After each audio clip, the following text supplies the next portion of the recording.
Hello, my name is Lauren, and I'm 32 years old. I was married to my husband Ryan for 3 years before something unexpected happened that turned our lives upside down. It all began with the arrival of my younger sister, Julie.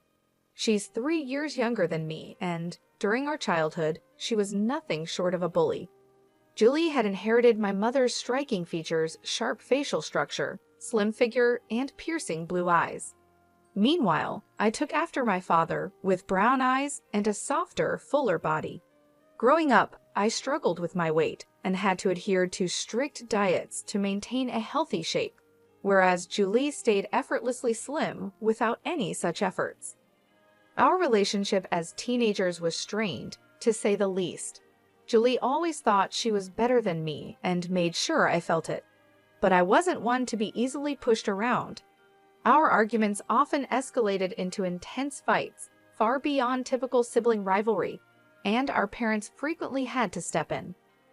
When I left home for university, I felt a huge sense of relief. We didn't stay in touch much after I moved out, only seeing each other on a few occasions where we managed to remain civil.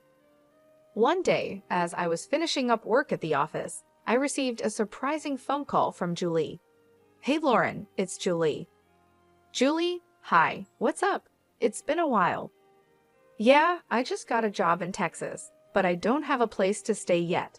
I'm new to the city, and it's my first time outside Maryland. Can I crash at your place for a few days until I find somewhere?" I hesitated, but then found myself agreeing. Okay. "Great, see you soon. Bye." I had moved to Texas after university for work and had settled down there.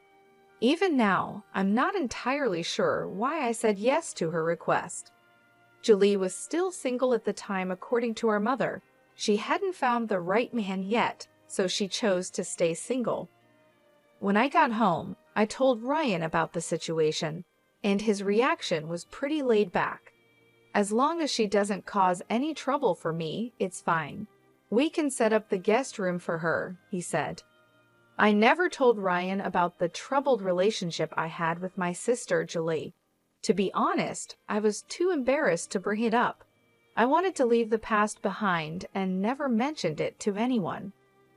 At first, when Julie moved in, she didn't cause any trouble. She mostly stayed in her room and kept to herself. But over time, I started to notice that she was getting closer to Ryan. It had been almost 3 weeks since she came to stay with us, even though she initially asked for just a week.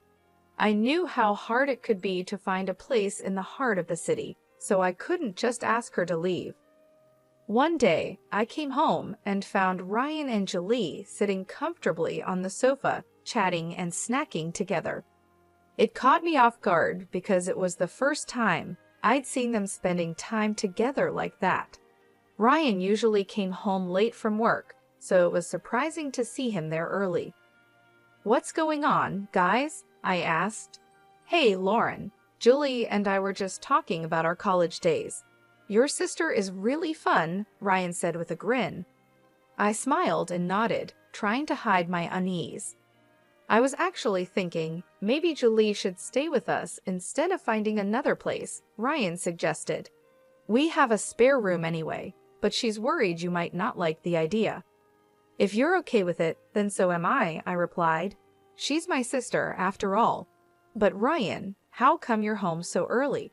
"I wasn't feeling well, so I took a half day and came home this afternoon. Julie was really sweet and made some hot soup for me. I'm feeling much better now," Ryan explained. "That's nice. Thanks for taking care of him, Julie," I said, trying to sound genuine. "Of course. Besides, Ryan is really fun to be around. You're lucky to have found such a charming man with money," Julie teased. "Excuse me," I said, feeling a bit taken aback. "I was just joking, Lauren. Relax. You still don't get my jokes, do you?" Julie laughed. "Oh, you got her, Julie. Look at her face," Ryan chimed in, both of them laughing like school kids. I forced a smile and excused myself, heading to my room. Deep down, I wasn't sure if letting Julie stay with us was a good idea. I had this nagging feeling that she was still the same person who couldn't stand anyone having a better life than hers. But I couldn't bring myself to say no to her just based on a hunch. They say instincts are like guardian angels, and mine were screaming that something wasn't right. Ryan seemed to be increasingly fascinated by Julie, her fashion sense, her diet plans, her habits. It all felt off to me. I eventually confronted Ryan about his growing closeness to her, but he just brushed it off. "Don't be jealous. I'm just being a good host to your sister," he said dismissively. But my instincts told me there was more to it than that, and I couldn't shake the feeling that trouble was brewing. I started to notice a change in Ryan's behavior over time. He became irritable at the smallest things, and never missed a chance to criticize me, whether it was about my fashion choices, eating habits, or anything else. He would often say things like, "Lauren, you should really consider updating your wardrobe. Maybe you could take some fashion tips from your sister." I'd respond, "Thanks for the advice, but I think I have a pretty good sense of style, and I'm comfortable with the way I dress." But he'd snap back, "You're just jealous of Julie, aren't you?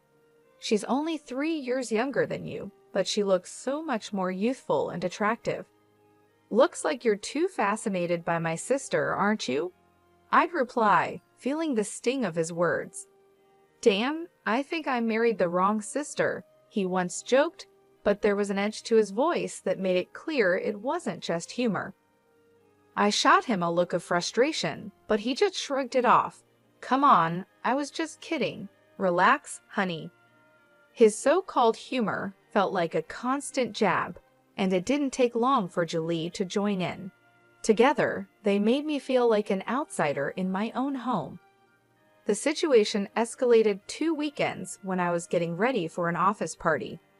I chose to wear a red gown that I thought looked stunning. "Wow, that's a beautiful red dress," Ryan remarked. "It would look absolutely fabulous on you, Julie." His words hit me like a punch to the gut. Julie, lounging on the sofa, smirked and added, "Lauren's just wasting her money on these dresses. I mean, why spend so much when you're going to look ugly no matter what you wear? I feel sorry for you, darling." I couldn't believe what I was hearing. "Are you both out of your minds? Do you even realize how hateful and cruel you sound?" Ryan dismissed my reaction, saying, "Honey, you're overreacting. I just meant you shouldn't waste money on clothes that don't suit you. You should wear something more appropriate for your age, something more comfortable." "Comfortable?" I shot back. "You're only a couple of years younger than me. Besides, it's my choice what I wear. You have no right to dictate that." Julie chimed in with a smirk. "Such a narcissist, aren't you? Ryan, how did you even fall for her? Doesn't she look older than you?" "Well, she is 3 years older than me," Ryan admitted, his tone almost teasing. "Wow, that must be why we get along so well, Ryan," Julie joked. "Don't worry, Lauren. People like us just don't get your fashion sense." They both started laughing, sharing in their twisted camaraderie. That was the last straw for me. "Enough," I shouted. "How dare you both sit in my house and gang up on me like this? How dare you speak to me with such disrespect?" Julie's expression darkened, and she shot back, "You're so insecure, Lauren. Are you seriously accusing me of trying to mess with your husband?"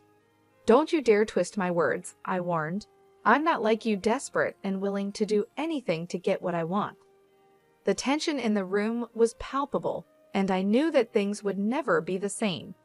The bitterness and betrayal had driven a wedge between us that couldn't be easily repaired. I stormed out of the house, fuming with anger and cursing myself for ever letting Julie stay with us. As I walked, I couldn't help but think of ways to get back at those two for turning my life upside down. The next day, Ryan approached me with a request that was both surprising and infuriating. "Hey, I think we should give our bedroom to Julie," he said casually. "What? Why on earth would you suggest that?" I snapped, barely able to contain my frustration. "Well, Julie's been complaining that her room is too small, the mattress is uncomfortable, and she doesn't like the fixtures in the guest bathroom," he explained. "Isn't that a bit much?" We've given her a place to stay, and instead of being grateful, she's nitpicking everything. There's no way I'm giving up our bedroom for her, I shot back. Come on, she's a guest. We should do our best to make her comfortable, he insisted. Technically, she's not a guest anymore since you've invited her to stay permanently. Even if she were a guest, the guest room is exactly where she should be, I responded, holding my ground. Ryan's face darkened with annoyance. Julie was right, you're insecure and selfish, he said before storming out of the room. I was exhausted by their constant demands and mind games. My sister had always been jealous and spiteful, unable to tolerate anything good happening to me. Our bedroom was larger and more comfortable than the guest room, and it seemed like she couldn't stand that fact. I had noticed her snooping around in my room, checking out my wardrobe, but I never imagined she'd go so far as to ask Ryan to switch rooms. This incident made me rethink all the little things I'd brushed off before. Sometimes my wardrobe looked different, with clothes that had been neatly ironed now wrinkled, and my makeup items left in disarray. I became certain that Julie was sneaking into my room while I was out, but I needed solid proof before confronting her. I decided to vacuum the room thoroughly, hoping to find some evidence. Halfway through, I discovered something that confirmed my suspicions: Julie's ring, lying beneath the bed. That small discovery set off a whirlwind of thoughts in my mind. Why was she sneaking into my room? Was she stealing from me? Or was there something more sinister going on? The idea that she might be having an affair with Ryan crossed my mind, and I knew I needed to confront her in front of him to gauge his reaction. Later that day, I approached her with the ring in hand. Julie, while I was cleaning the bedroom today, I found your ring beneath my bed. Here, you might want this back, I said, watching her closely for any sign of guilt or surprise. I handed the ring to her. Oh, thank goodness you found it. I've been looking for this for days, Julie said with a calm smile. I watched them both carefully. Ryan looked confused, while Julie remained surprisingly composed. How exactly did your ring end up in my bedroom? I asked, trying to keep my voice steady. Oh, I was changing in your room, and it must have slipped off my finger and rolled under the bed. I searched for it but couldn't find it, she replied, as if it was the most natural thing in the world. I was stunned by how casually she responded. And why were you changing in my room? I pressed. Oh, I used your bathroom because the water wasn't running properly in mine, so I thought it would be easier to use yours, she said, still calm. Really? But you didn't mention anything to me. I could have called a plumber to fix it, I said, not buying her story for a second.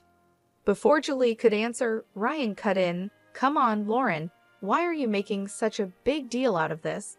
It's a small thing. And besides, that's why she wanted to switch rooms anyway.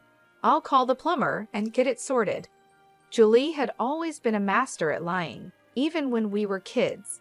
I knew she was making up this story on the spot, and I could see that Ryan, who had been confused at first, was now completely taken in by her calm demeanor and smooth lies. It was clear to me that something was going on between them, but I needed solid proof before I confronted them. Otherwise, I would just come across as paranoid. So, I decided to bide my time, swallow my anger, and gather evidence. We had lived in that apartment for years, and I had a good relationship with the security guards and the building's caretaker. The next day, I casually struck up a conversation with the guards, trying to gather information about Ryan's comings and goings.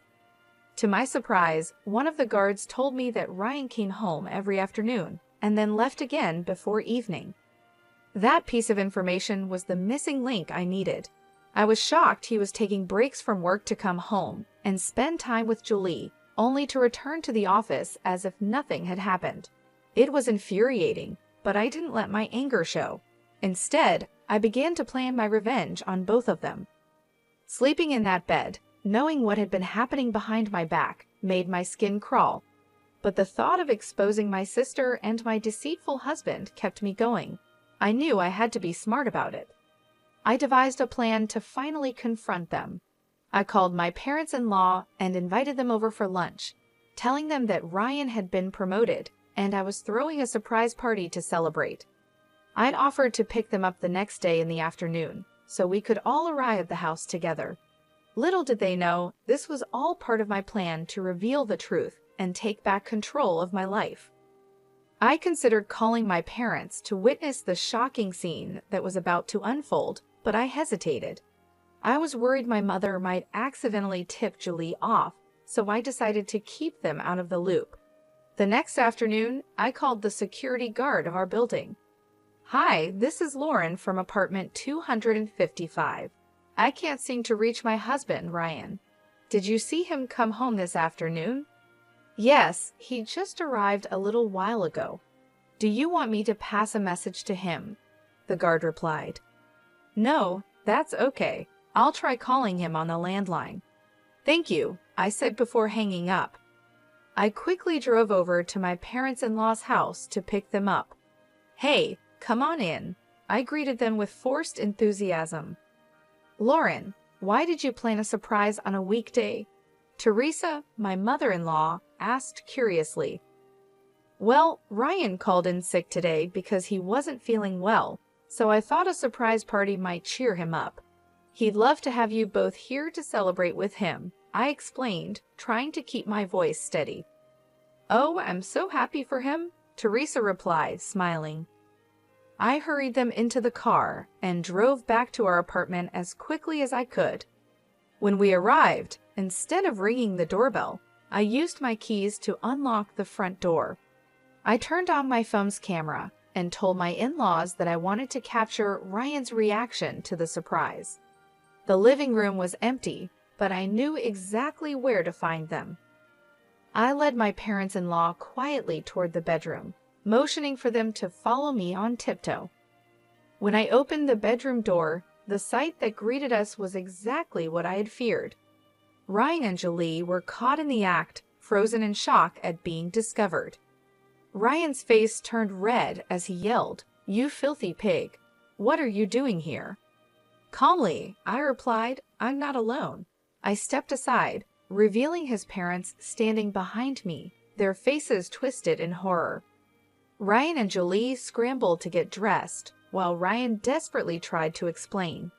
"Mom, Dad, this isn't what it looks like. I can explain, please wait." But Jason and Teresa were too disgusted to listen. They turned and left the room in shame. I followed them back to the living room, trying to hold back the tears. "Jason, Teresa, I'm so sorry you had to see that, but I didn't know any other way to expose the truth. Ryan is your son, and I knew you wouldn't believe me unless you saw it with your own eyes." Teresa shook her head, clearly struggling to process what had just happened. "I don't even know what to say. I feel so disgusted I could throw up." Just then, Ryan rushed into the living room, his voice desperate. "Mom, please let me explain. This is a misunderstanding. Both of these sisters are trying to frame me." But Jason cut him off sharply. "Shut up, Ryan. Just shut up. Don't act like you're some innocent child who can be easily tricked. We saw exactly what was happening, and there's no excuse for it." Ryan stood there, speechless, as the weight of his actions settled in, and I knew that our lives would never be the same. "I can't stand to look at you, Ryan. We're leaving. Don't you dare contact us ever again, you disgust us," Teresa said with a tone of finality. As soon as Jason and Teresa walked out the door, Ryan and Julie turned their anger on me. "You ugly, selfish woman. Always playing the victim," Julie sneered. "You've been like this your whole life. I stayed at your house, and instead of being grateful, you accuse me of sleeping with your husband? Wow, I was stupid to think you might have matured, but you're just as awful as you were as a kid." "And what about you?" I shot back. "A pathetic scumbag who's just as rotten now as ever. Why didn't you tell my husband about your lazy, couch potato teenage years? Embarrassed to admit who you really are. I've had enough of both of you," I shouted, pulling out my phone. "I'm sending this recording to Mom and Dad. They deserve to know what kind of daughter they have. Julie's eyes widened in fear. Don't you dare do that. I'll sue you for framing me. Good luck with that, I retorted. Finally, I pulled out the divorce papers I'd been carrying in my bag and threw them in Ryan's face. Both Ryan and Julie were furious, hurling insults at me as I grabbed my bags and left the house. I had already packed my things, so I didn't have to endure their cruelty any longer. I moved in with a friend for a few days until I could find a decent lawyer to help me secure alimony from Ryan. I sent the video recordings to my parents, who were horrified and ashamed of Julie and Ryan's betrayal. My parents wanted me to move back to Maryland, but I was determined to rebuild my life on my own, so I stayed with my friend. 6 days later, I received a call from my mother-in-law, Teresa. "Lauren, where are you?" she asked, her voice trembling. "Teresa, what's wrong?" "You sound upset," I replied, concerned. "It's Ryan. He's been arrested for embezzling funds from his company." "What?" I gasped. "Yes, the amount is massive, over $500,000. We need to return the money as soon as possible, or he'll face criminal charges with severe punishment." $500,000, oh my God, I whispered, trying to process the information. "Yes, and if we don't pay it back, Ryan's situation will get much worse," Teresa continued, her voice full of despair. "Then why don't you ask him to pay the money back and be done with it?" I suggested. "Julie has run off with the money," Teresa explained. "The police are looking for her, but we think she's already left Texas. Ryan transferred the money to her account to avoid suspicion, but after he got caught, she disappeared. He's been trying to reach her, but she's abandoned him." The shock of it all left me speechless. Julie had not only betrayed me, but also Ryan, taking the money and running, leaving him to face the consequences alone. I wasn't shocked to learn that Julie could do something so selfish. She was always a terrible person. "Teresa, I understand what you're going through, but after everything I've seen, I'm afraid I can't offer any help to Ryan. I'm sorry, but I just can't. But we need to find Julie and the money to save Ryan. Could you help the police by giving them details about Julie's friends and relatives where she might be hiding?" Teresa pleaded. I paused, taking in all the information. "Teresa, it's been over a decade since I left Maryland, but I'll see if I can remember anyone Julie might be in contact with." After hanging up, I started making a list of friends and relatives where Julie might be hiding. For a moment, I hesitated. Was it right to give this information to the cops and potentially get my sister arrested? But then, memories of all the humiliation and bullying Julie had put me through flooded back. I knew that even if Julie was arrested or the company got the money back, Ryan might still escape with only minor consequences. That thought fueled my determination. I decided to take my revenge on both of them and gave all the information to the police. There was no way I was going to let Julie enjoy that stolen money. One name stood out on my list: Lily, Julie's best friend. Lily was just as devious as Julie, and I had a strong feeling that Julie would be hiding out with her. I was right. 5 days later, Julie was arrested at a bar in Maryland, partying lavishly with Lily. The police investigation also uncovered that Lily was deeply involved in the money laundering scheme. It turned out that Julie and Lily had been embezzling funds from companies for quite some time.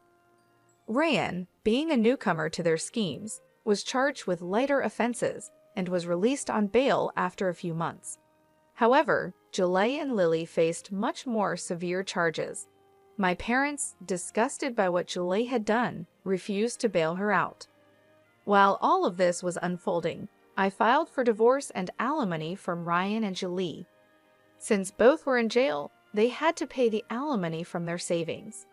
When Ryan was finally released, he struggled to find a decent job due to his criminal record. He ended up losing all his savings to the divorce and court cases, and eventually had to take up an odd job just to get by. As for Julie, she remains in jail, rotting away with her evil friend Lily. Sometimes, revenge can be incredibly satisfying.